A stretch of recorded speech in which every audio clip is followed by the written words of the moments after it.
may ginagawa. Huwag natin malampasin na walang gagawin ng Diyos sa buhay natin.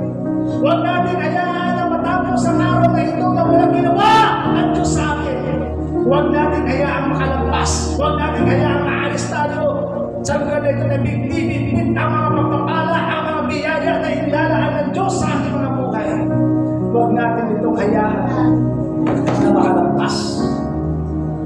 Namimiss nila yung blessing, namimiss nila yung healing, namimiss nila yung deliverance. Bakit? Kasi hinayaan nilang makalampas ang Panginoon sa kanilang mga buhay. Basahin po ninyo ang Bible. Pag nakita po ninyo, sabi dito ng Bible, bakit si Bartimeo lang ang gumaling? Sa dami ng mga taong naroon, bakit si Bartimeo bulag lang ang nakakita? Bakit? No? Kasi yung mga tao, nandun sila, pero ang utak nila malayo. Kaya hindi nila na-receive yung healing. Bakit yung 12 taong inaagasan ng dugo na nirecord ng babog ng Bible? Bakit siya lang ang nakarinas na kagalingan?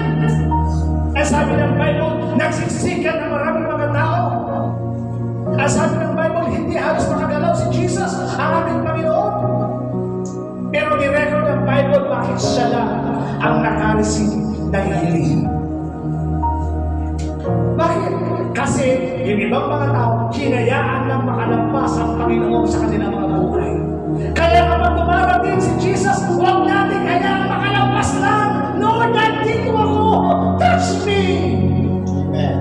Lord, nandito ako. Deliver me. Save me. Huwag natin hayaan makalampas. O, mapasya pa. Huwag natin hayaan makalampas. Bakit kaya Sakeo, sa dami ng mga tao, bakit kay Sakeo lang siya pumunta ng bahay?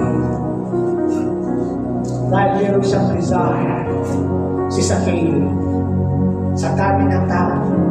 Bakit? Kasi nakita ng Diyos, ng Panginoong Yesus, yung desire na maranasan niya ang Panginoon sa kanyang buhay.